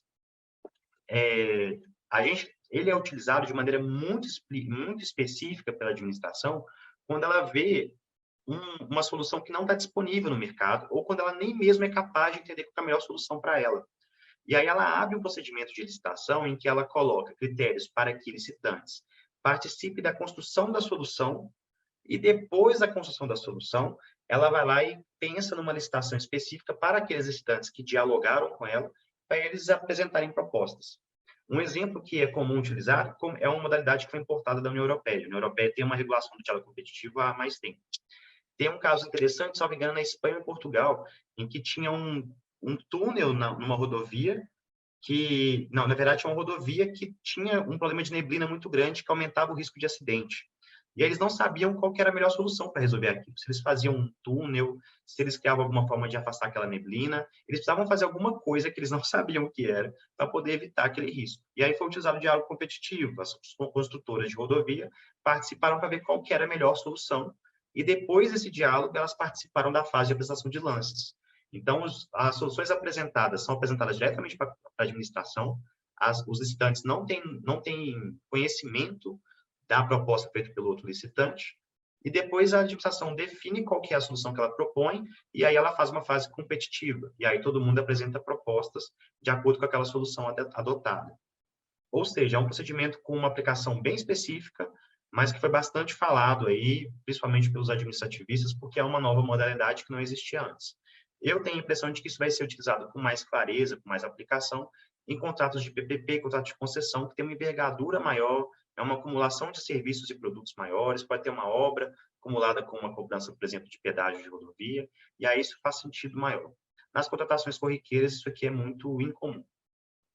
Aí, para poder entender qual que é a modalidade de licitação, esse é o organograma que eu sugiro para poder entender, né? Que é bem simples. Assim. Primeiro, eu vejo se é uma obra. Se não for uma obra, é um bem ou serviço comum. Se for bem e serviço comum, aí eu vou para o pregão, que é a modalidade específica para isso. Se não é bem ou serviço comum, aí eu vejo se é possível definir o objeto do contrato com precisão ou se a solução já se encontra no mercado. Se é possível definir o objeto com precisão, a solução já está no mercado, é concorrência, porque não é o bem ou serviço comum. Agora, se a solução não se encontra disponível no mercado ou não é possível definir com clareza o objeto, aí eu vou para o diálogo competitivo. Então, é só nesse não aqui que eu consigo aplicar o diálogo competitivo como um todo. Esse material é feito pelo Senado Federal, é um livro interessante para poder conhecer das normas da nova lei de licitações. Outro ponto importante aqui das inovações diz respeito à possibilidade de garantir a qualidade do produto contratado. A nova lei de licitações dá muito foco para a contratação com critério de menor preço ou maior desconto. E aí, muito da crítica que tem sido falada vai tudo virar pregão, eu vou comprar um monte de produto de uma péssima qualidade, porque for menor preço, não vou poder fazer nada. De fato, existe um risco de que isso aconteça mesmo. Então, a gente tem que pensar em mecanismos que a lei dá para evitar que isso aconteça. Até porque o espírito da lei, pelo artigo 4º, artigo 11, que eu levantei lá no início da palestra, era sobre o ciclo de vida do objeto. Eu tenho que considerar o ciclo de vida do objeto. E como que eu faço para criar critérios de qualidade do produto em licitações de bens ou serviços comuns, que são geralmente por menor preço? A primeira possibilidade para isso é um instrumento auxiliar que chama pré-qualificação. Esse instrumento ele já existia na 8666 com aplicação bem menor, e ele tem como objetivo que é um procedimento administrativo anterior à licitação, em que eu qualifico potenciais licitantes. E aí eu qualifico tanto do ponto de vista subjetivo, que é a qualificação daquele licitante, qualificação financeira, qualificação técnica dele, de experiências anteriores, mas também a qualificação do objeto licitado. E aqui que está o ponto importante, porque ele pode fazer um procedimento pré-licitação em que a gente define os bens que atendam às exigências técnicas ou de qualidade estabelecidas pela administração. Aí, no parágrafo 1º, fala que vai se observar na pré-qualificação, quando aberta a bens, poderá ser exigida a comprovação de qualidade daquele bem. E é interessante porque o artigo 80 fala que a licitação posterior à pré-qualificação pode estar restrita aos pré-qualificados na pré-qualificação. Então, assim, eu consigo evitar criar aquele cenário de compra de bem e serviço comum, que é o cenário do café da repartição, que é aquela coisa de você chegar numa repartição pública, que muitas vezes tem um café horroroso, porque teve que comprar mais barato, não tinha como resolver isso. E a gente tem essa reprodução desse problema em diversos outros pontos da administração pública. Então, quando a gente pensa nessa qualificação da pré-qualificação do artigo 80, é uma ferramenta que a administração possui para poder antecipar, sem muito custo, a qualidade daquele produto e, depois disso, fazer a licitação com base no pregão. Além disso, uma segunda possibilidade é a prova de qualidade dentro do próprio processo licitatório na fase de julgamento. O artigo 17 do parágrafo 3º fala que é possível, depois de definir a melhor proposta, realizar a análise e avaliação da conformidade da proposta. Aí ele segue com hipóteses, como a homologação de amostras, o exame de conformidade, a prova de conceito, que são elementos que são utilizados pela administração para ver se aquele produto da empresa que ganhou a licitação, ele tem a qualidade necessária para poder ser bem prestado. Então, não é só o melhor preço, mas também a qualidade do produto como um todo. E aqui, no 41, a gente também vê que a administração poderá, excepcionalmente, exigir a amostra, prova de conceito de bem no procedimento de pré-qualificação, na fase de julgamento, igual a gente levantou aqui, ou no período de vigência do contrato na ata de registro de preços, desde que previsto no edital. Então, a gente tem mais uma ferramenta para garantir a qualidade do produto adquirido pela administração. E a terceira possibilidade, que é também uma novidade da lei, é a ideia do artigo 41 de vedar a participação de marca no produto. Lá no 41 fala que na hora de fazer uma licitação de fornecimento de bens, a administração pode vedar a contratação de alguma marca ou produto quando, mediante processo administrativo, está comprovado que os produtos adquiridos utilizados anteriormente pela administração não atendem requisitos indispensáveis ao pleno adimplemento da obrigação contratual. Ou seja, não é que houve inadimplemento contratual, não é que houve aplicação de sanção. O produto era ruim. E sendo ruim, não dá para poder fazer. Quem já trabalhou com serviço público, já viu que toda pessoa que gera licitação fala, vou fazer um pregão ali de material de escritório, eu sei que a empresa X vai ganhar, que entrega um produto horroroso, mas ela tem a melhor lance, então ela sempre vai ganhar isso, porque ela consegue fazer um valor abaixo de todos, mas entrega um produto de péssima qualidade e eu tenho que ficar trazendo minhas canetas de casa para poder trabalhar. Então, isso aqui é mais uma possibilidade que a administração tem para poder vedar a participação desses licitantes com uma qualidade ruim e que prejudicam como um todo a atuação e a contratação pública, Qual que é a preocupação que eu levanto aqui quando a gente pensa nessa hipótese do artigo 41? A própria lei fala que é mediante processo administrativo, então a gente tem que pensar no devido processo legal, num processo administrativo específico que tem como objetivo gerar possivelmente a vedação da marca ou do produto. Segundo, a extensão da proibição a diferentes entes. A lei não fala de forma clara quando ela fala utilizado anteriormente pela administração. Quer dizer que se a União fez um procedimento como esse e vedou a marca X, eu, município, posso solicitar vedando ela também? Tudo indica que não, mas a gente não tem uma resolução sobre isso pela própria lei. Isso pode dar espaço para maior discussão. E o terceiro é o dever de publicação ou não desses dados no PNCP. Se a gente pensar que é possível esses entes intercambiarem essas proibições, se o PNCP vai ter esses dados ou não. É um ponto que é uma novidade da lei, que não se sabe muito bem como vai ser aplicada, mas que, querendo ou não, é uma ferramenta que a administração tem para melhorar as contratações que ela faz e evitar que fique sempre naquela contratação de baixa qualidade só pelo menor preço. Porque a gente vê que muitas vezes isso é mais uma economia que a gente chama de economia porca, né, do que necessariamente um aprimoramento do serviço. Então, quais são as conclusões que a gente tem do item 4 aqui? Primeira tentativa de simplificar o processo licitatório, né, que posterga a fase de habilitação. Segunda tentativa de simplificar o procedimento com a fase recursal única, pode gerar uma maior litigiosidade diretamente. Terceiro, o fortalecimento de meios para assegurar a contratação de produtos com maior qualidade. Então, a gente tem que utilizar esses meios e não deixar de conhecê-los com a pré-qualificação. E o desafio aqui é garantir que esses novos arranjos não prejudiquem as garantias dos licitantes, sobretudo nesse procedimento administrativo de vedar a marca ou produto. Não é uma prerrogativa da administração se ela achou o produto ruim. Ela tem que dar um processo administrativo e garantir contraditório. Uma coisa importante, inclusive, para destacar na lei, é que ela reconhece o processo licitatório como um processo, ou seja, não é um procedimento licitatório. A 8666, quando falava processo de licitação, pensava mais em autos, em documentos. Não, processo é procedimento em contraditório. Todo o tempo a lei considera isso, e também tem que considerar aqui. Por fim, eu estou dando andamento aqui, estou quase acabando, os pragmatismos da lei. O que são esses pragmatismos? É a ideia de superar eventuais irregularidades que não geraram dano. Eu gostaria que vocês lembrassem da teoria das unidades dos atos processuais. Assim. Então, se eu não gero muito dano, já não gero um dano relevante, eu não preciso ficar anulando uma série de atos que são inadequados. A lei, primeiro, fala, né, no artigo 12, que vai se observar nos incisos 3º, 4º e 5º, algumas regras que relativizam essas questões de formalidade. Primeiro, no 3º, que é o mais importante, né, o desatendimento de exigências meramente formais, que não comprometam a aferição da qualificação do licitante, não importará seu afastamento da licitação. Ou seja, se eu tenho ali uma qualificação que deu um documento que era diferente, ou não cumpriu um formulário específico, não tem problema, ela está habilitada, se for possível aferir as condições, ela vai continuar na habilitação, vai continuar na licitação. Da mesma forma, a prova de autenticidade só vai poder ser feita de um documento público, pode ser feita perante a administração. Você vai lá e mostra a sua cópia original e já resolve, não precisa ficar fazendo uma prova de autenticidade daquele documento. E da mesma forma, o reconhecimento de firma, que somente pode ser exigido quando houver dúvida da autenticidade, ou em casos previstos em lei, né?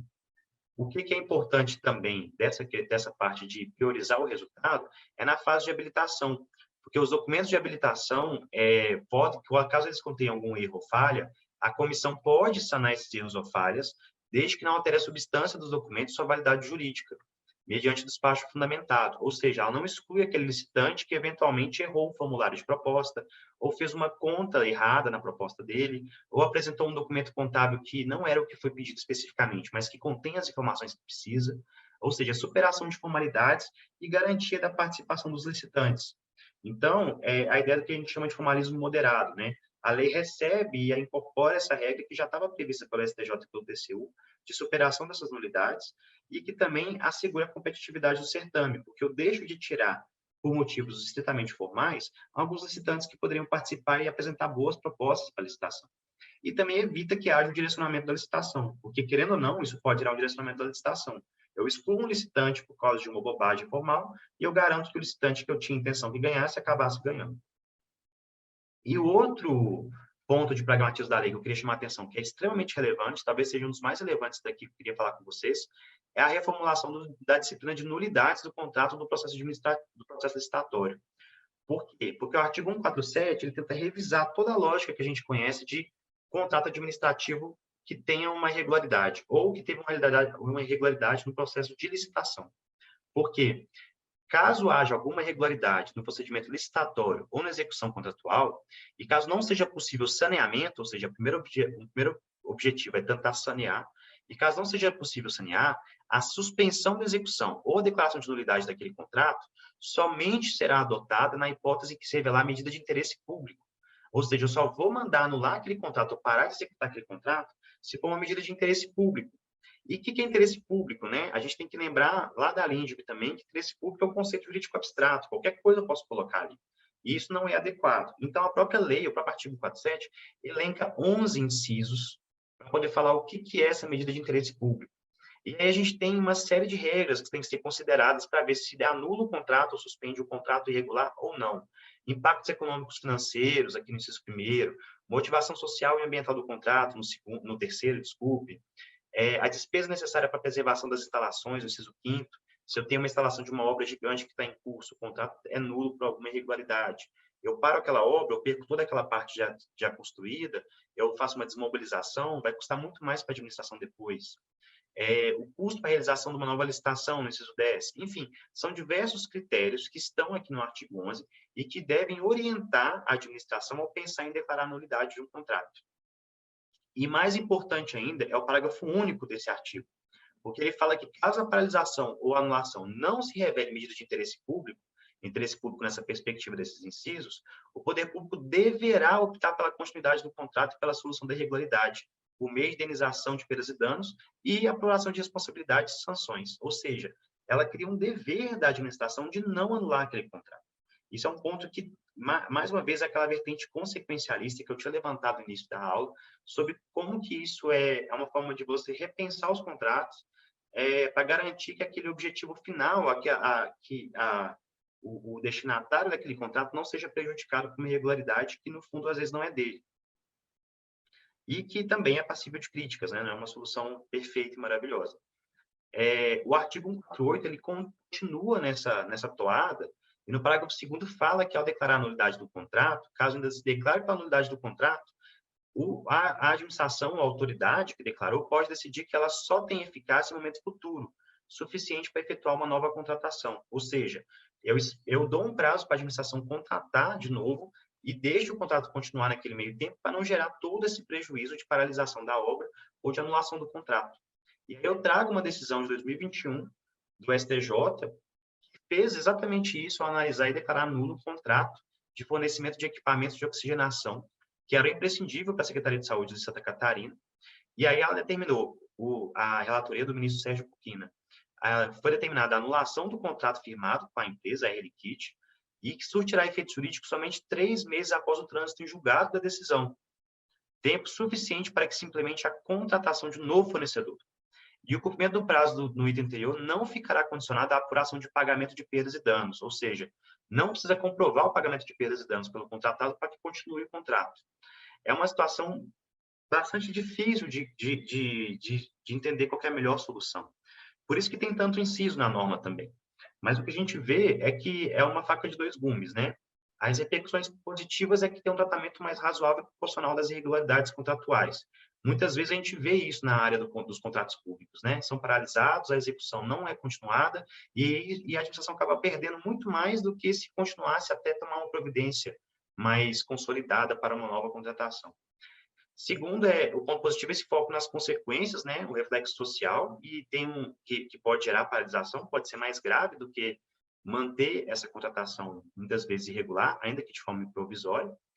E o interesse público é manifestado por critérios objetivos, né? O 147 não fala só de interesse público, pelo menos ele dá nortes do que deve ser interpretado como interesse público para evitar uma maior arbitrariedade. E tudo isso vem sempre nessa lógica da LINDB, de pensar as consequências de uma anulação de ato e também de pensar num conceito que não seja muito abstrato, trazer concretude para ele. As repercussões negativas, acho que está muito claro para a gente, né? Quando a gente pensa em inúmeros critérios para definir o que é interesse público, a gente acaba caindo no mesmo problema, que é muita liberdade para aplicação e para interpretação desses critérios.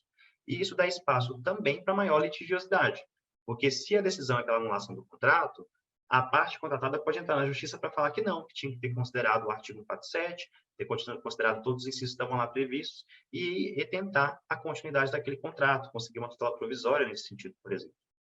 E o ponto principal aqui é a súmula 473 do STF, porque ela, que é da anterior a 8666, e ela representa uma compreensão do direito administrativo, que é de formação do Eri Lopes Meireles, grande jurista, que é essa ideia que hoje tem uma aplicação um pouco mais difícil, de que atos nulos não geram nenhum direito, e que está sendo revisitada aí pelo direito administrativo atual para pensar na eficiência, pensar na ponderação dos resultados e nas consequências, e se a gente está diante ou não de uma superação dessa súmula, né, que é o que a doutrina tem discutido quando ela fala sobre a revisão dessas nulidades pela nova lei.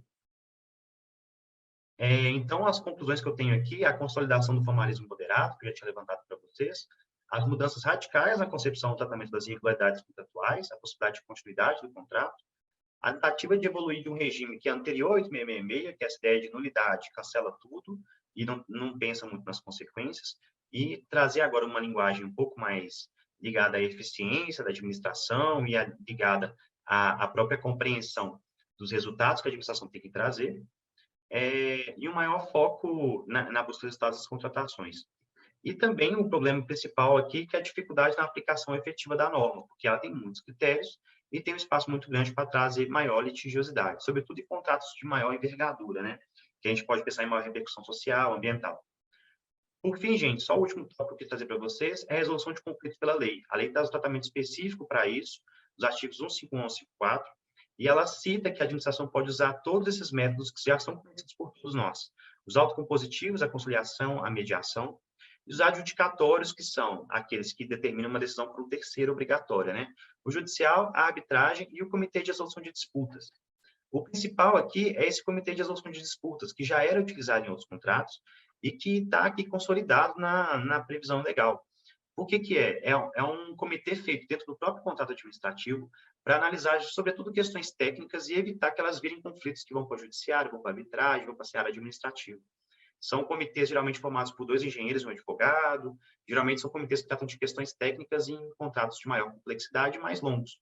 E é interessante mesmo porque dá um espaço para discussão muito mais técnico do que se teria no judiciário, muitas vezes, e que permite evitar um conflito maior. E aí essas briguinhas que acontecem em contratos maiores, sobretudo de obras públicas, não vão se acumulando e gerando grandes litígios. Então, o comitê é uma solução interessante, já é aplicada há um tempo. Reconhecer na lei aqui é muito interessante, porque recentemente, numa concessão da ANTT, o TCU falou que não ia poder ter comitê de resolução de disputas, porque não tinha previsão legal. Agora tem, e isso é bom para a gente, porque permite uma execução mais racional desses contratos. Então, o que a gente tem aqui na resolução de conflitos é uma consolidação dos métodos já existentes, né? Um chancelamento de que esses métodos são bons, de que não precisa correr tudo para o judiciário, que é possível consensualidade na administração pública, que isso é eficaz e interessante. Então, para trazer as conclusões aqui e fechar a apresentação, eu queria falar que a lei consolida algumas soluções já conhecidas na época da 8666 e na época das outras leis, né? A inversão de fases, o formalismo moderado, a alocação eficiente de riscos, o uso da tecnologia e o método de resolução de conflitos. Ela também traz inovações relevantes que tentam modernizar as contratações públicas, né? O foco no planejamento das contratações, cada vez mais importantes, não só individualmente para aquela contratação, mas em conjunto pelo plano de contratações anual, a centralização dos dados pelo PNCP, a revisão radical das unidades e o foco na maior eficiência, e a responsabilidade dos agentes públicos, que está aqui com um tratamento muito mais detalhado e importante.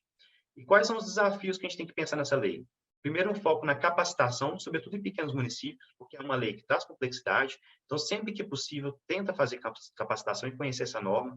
É uma norma que tem muita gente produzindo assuntos sobre ela, é importante. A ESA já tem cursos que falam sobre a nova lei de licitações. A gente fez um curso em março aqui sobre esse tema, acho que vai sair mais um curso virtual também, mas sempre tento procurar essas capacitações para conhecer melhor a lei. Um aprimoramento das boas práticas e da integridade é um ponto principal aqui, porque é o ponto que está mais em voga quando a gente pensa em contratações públicas, né? E uma utilização eficiente das novas ferramentas para otimizar as contratações, usar a pré-qualificação, usar a contratação eletrônica, melhorar a forma de contratação e sempre pensar uma interpretação conforme a Constituição. A contratação pública também é instrumento para garantir a diminuição de desigualdade, garantir o acesso, o desenvolvimento sustentável e garantir o uso adequado dos recursos públicos. Acabou, eu agradeço a atenção de todos aí. Entendi um pouco mais o tema, mas é difícil fazer esse decote da norma. Espero que tenha sido útil para vocês. Eu estou à disposição aí para conversar, para tirar dúvidas. doutor Alexandre, como diz um aula magna do doutor, mas precisarmos de mais aulas como essa. Isso aqui não vai ser suficiente, não. Tem muita coisa aqui. Olha que a lei, a lei já tem que 2 anos, né? 2 ou 3 anos, né? Olha, fez de 2 a 3 anos, não entrou em vigor. Quantas e quantas palestras já foram feitas? Eu, pelo menos, assisti, eu nem vou falar quantas. E sempre que eu assisto mais uma, eu tenho mais uma coisa aqui, tem mais uma coisa aqui, tem mais uma coisa aqui. Como é que querendo ou não, é uma norma que faz isso mesmo. Eu estudo ela o tempo inteiro e sempre estou aprendendo coisa nova. Eu a gente está nesse lugar. Não sou advogado atuante na área de direito administrativo, né? Estou muito pouco, às vezes, quando mais ligado ao próprio direito do trabalho e alguma coisa de previdenciária, né? Que são as duas áreas que eu atuo dentro do meu escritório. Mas, assim, quando vemos esses pontos que o doutor trouxe aqui, nós vemos o quanto que é importante o estudo que nós aprendemos com uma palestra como esta. Então, eu já vou antecipando aqui. Próximo curso completo de online, peço que faça aqui para a minha cidade, minha subseção aqui. Os advogados, eu tenho certeza que gostaram muito. Não só aqui, mas aqui parceiros como o doutor Marcos Felipe, meu colega do Cerro, doutor Helder Banhães, doutor Harley Diamantina, doutora Fernanda Sabinópolis, tenho certeza que da próxima que vão reunir todo mundo. Não, ótimo, estou à disposição também para a gente poder falar mais, o tema é grande mesmo, a gente tem, aqui é uma curadoria, não tem como falar de tudo, né? Eu vou pontuar algumas coisas aqui que eu usei. Temas interessantes, governança corporativa dos agentes públicos. Eu acho que isso aí, fala-se tanto de governança corporativa, aulas de governança corporativa, na lei de licitações, quem não sabe o que está aí. Então, está aí, exatamente. Está bem explícito. Responsabilidade dos agentes públicos. Isso eu achei interessante. Apesar de que na lei antiga, na lei do PME já tinha isso, essa lei veio explicitar e mostrar para a gente, olha, não basta você chegar, escutar alguma coisa, está errado na legislação, fico calado porque eu vou agradar alguém aqui. Sabe, que aquele parecer que você assina, você é responsável. Já era, né? Só que agora deixou mais explícito, então, abre o olho. Vamos abrir o olho. Eu acho que isso traz um ponto muito relevante mesmo. Pois é, artigo 17, quando fala, o doutor citou aqui, impessoalidade e imparcialidade. Quando se fala na lei, é incrível, quem mora no interior já escutou casos de salas fechadas, onde você chega lá, abre um envelope e pega aquele ali. Cansamos de escutar isso aqui. Isso aqui não é 1, não é 2, não é 3, tanto que vendo a quantidade de fraudes e citações, o TCU apurando isso aqui. Eu acho que o modo eletrônico, ele fala assim, olha, eu estou colocando ele, não estou na frente de todo mundo, é óbvio que tem que ter uma fiscalização, tem que se gravar e tudo mais, mas eu acho que acabou eu acho que o tete-a-tete na licitação tinha um impacto muito negativo em tudo que acontecia. Então, achei, também quem falou que o telepresencial não é bom, está vendo aí que é bom. Então, eu acho que bom, isso... Exato. E quando a gente fez o curso em Guanhães, Marcos, a gente tratou muito disso mesmo. Porque tinha muita gente que trabalhava na administração e que estava vivendo essa realidade sem perceber. Nossa, mas eu cuido de tudo, não segregou função lá não. Eu contrato, eu faço licitação, eu acompanho o contrato. Não é só isso, não. E existe, justamente por isso que eu levantei a dificuldade da entidade pequena, mas também como que essas pessoas têm que tomar providência para aprimorar a gestão ali dentro aprimorar também. cada vez mais, precisa. Dinheiro público, Exato. Gente, não é nosso, dinheiro público não é meu, não é de quem está licitando, não é do licitador, é nosso, é de todo mundo. Sem isso aqui, uma obra bem feita, é um hospital que não saiu, e são pessoas morrendo na fila. São respiradores mal adquiridos, como nós vimos na pandemia. Respiradores que custavam, acho que 50 mil, foram adquiridos por 250 mil. É isso. Acho que reflete tudo isso. Né? Essa é uma cidade nossa também. E um ponto que me preocupa aí, o resultado é bom. Eu concordo. O resultado é a finalidade. Eu vejo, estou numa cidade riquíssima. Eu não deixo de falar isso, que só, se não me engano, em 2020, 2021, recebemos 600 milhões de reais em CEFEM.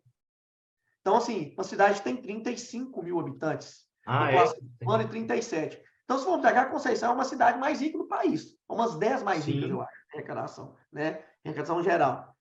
O resultado é bom, precisamos de tudo. Só que o resultado me preocupa muito que o resultado, por ser bom, eu não vejo a muitas partes dos governantes, dos administradores, se aprimorando para que esse resultado seja bom.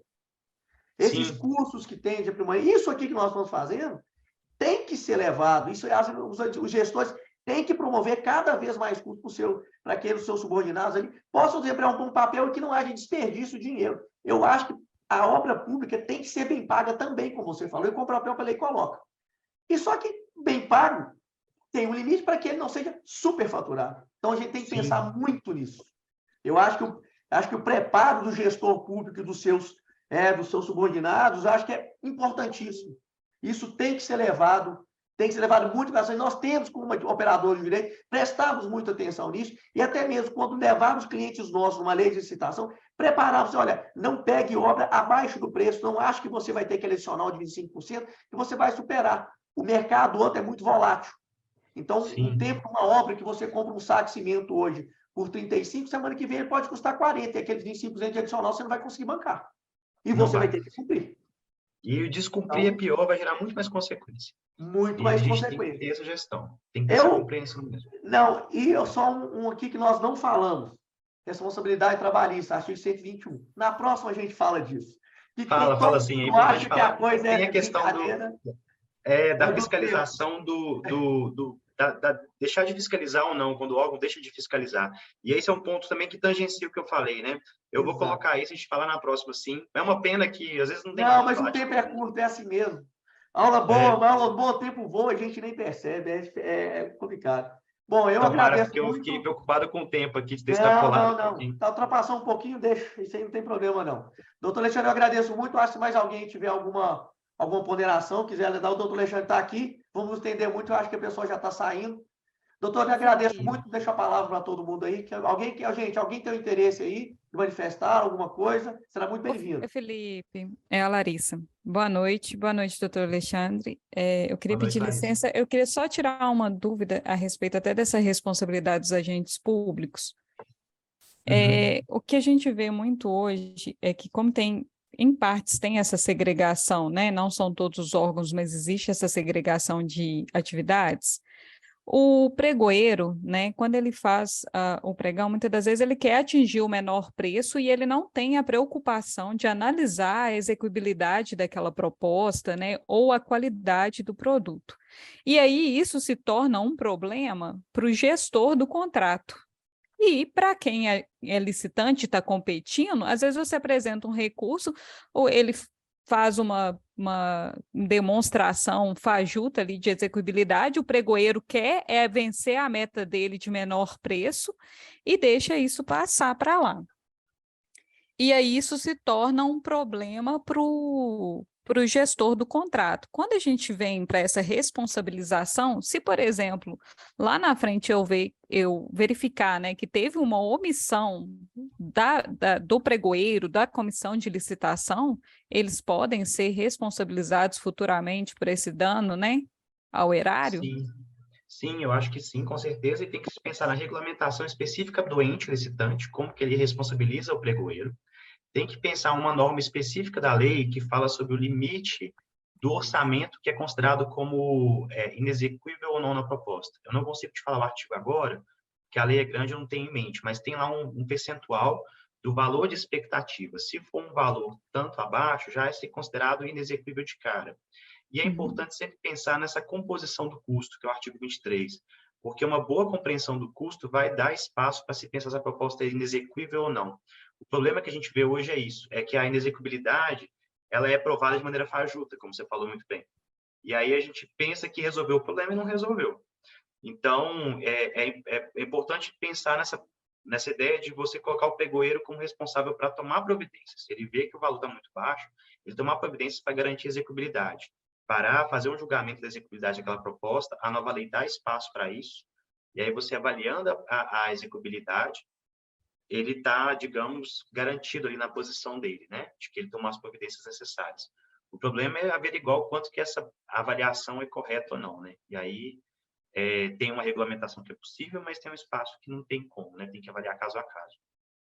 O correto seria a própria administração ter um regulamento dela de compras, né, e contratos e licitações para determinar essa postura, né, do pregoeiro. Até porque a nova lei ela dá uma abertura para isso, para colocar, porque o que a gente vê hoje, eu sempre trabalhei muito para o lado de empresas, né, a gente, como licitante, você vê que o licitante, o contratado, ele tem diversas obrigações e a gente fica sempre nas mãos da administração pública no sentido de obrigações de pagamento, de retorno, e a nova lei, ela meio que limita isso, né? Por exemplo, reajuste. Até para conceder o reajuste, eu estou pedindo um reajuste de 2 anos atrás, já tendo mais um novo salário mínimo, e até hoje eu não tive resposta.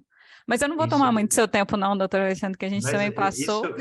não, sem problema, Larissa. Inclusive, o meu e-mail está aí, eu posso mandar a apresentação, você pode conversar comigo quando você precisar, mas é importante sobre isso te falar que a lei tem um prazo agora para a resposta da administração sobre qualquer Eu demanda. vi.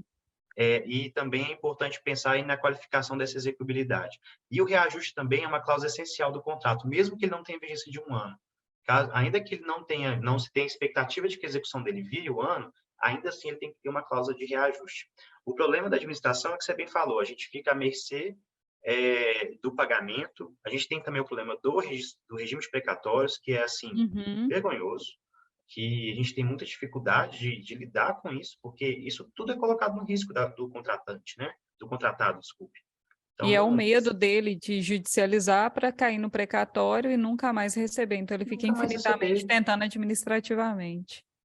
Exato. Um ponto que a lei fala, por exemplo, é que quando é inadimplemento da administração, você tem que fazer um equilíbrio econômico-financeiro. E na época tinha uma discussão de que isso não era equilíbrio econômico-financeiro, que tinha que ser indenização por precatório. Olha que absurdo, né? Finalmente a lei veio falar isso, porque como é que você mantém um contrato que a parte não paga, mas ela tem um financiamento para receber, né? Sem nada ali, por 10, 15 anos que ela vai ficar sem pagar o contratado dele. É uma situação esdrúxula, e pelo menos a lei resolveu um pouco isso. Mas a gente está ainda... O regime de precatórios é um problema, assim, nevrálgico para esse tipo de situação. A gente espera que a lei auxilie. E só Auxilia, já... exato. Ela cria mecanismos, ajuda um pouquinho. E tem que responsabilizar essas pessoas também. Igual você falou, o pregoeiro que não cuida da execuibilidade da proposta, a parte que o gestor que simplesmente deixa de pagar, porque no regime que está hoje, muitas vezes a parte pode deixar de pagar. Se ele não for, a pessoa que toma essa decisão responsável tem que ser responsabilizada, né? Exato. É isso. E assim espera-se, né? Assim espera-se. Mas fica à vontade para me tirar alguma dúvida, meu e-mail está na apresentação, tá? Pode Tá, então deixa eu só perguntar só uma última coisa, isso é rápido, desculpa. Claro. Essa questão da pré-qualificação, eu posso colocar que vai ser, né? Na verdade, a minha dúvida é se quando tiver a futura licitação, por exemplo, vai ser um pregão, eu só vou deixar participar quem já está pré-qualificado? Sim, é possível pelo artigo 80 que você coloque só para os estantes pré-qualificados, mas no edital você tem que dar um espaço para quem quiser participar, tentar se pré-qualificar lá. Aí, isso vai muito perto da lei do instrumento regulatório, né, das organizações sociais, hoje tem isso, né? Que ele faz um pré-cadastro e depois você participa. Vai ser um pouco nesse sentido mesmo, então. Agora, o mais interessante da lei é que não é só pré-qualificação da parte licitante, mas do objeto, que é a novidade que eu tinha falado na palestra, que o objeto tem que ter qualidade mínima, porque aí você já consegue resolver um bocado de problema da proposta inexequível. Porque a proposta, quando é inexequível, quando é compra de bem ou serviço comum, sobretudo bem comum, é porque o bem é péssimo. É o segredo ali escondido, né? E a pré-qualificação é uma ferramenta para tentar solucionar esse problema. Não, tá ótimo. Muito obrigada, doutor Alexandre. Obrigada, Felipe, pelo espaço. Doutora, obrigado. Doutora Larissa, colega Eu que agradeço, Larissa. de Conceição. Que bom, Larissa. Foi um prazer. Obrigado por ter participado, viu? Eu agradeço mesmo.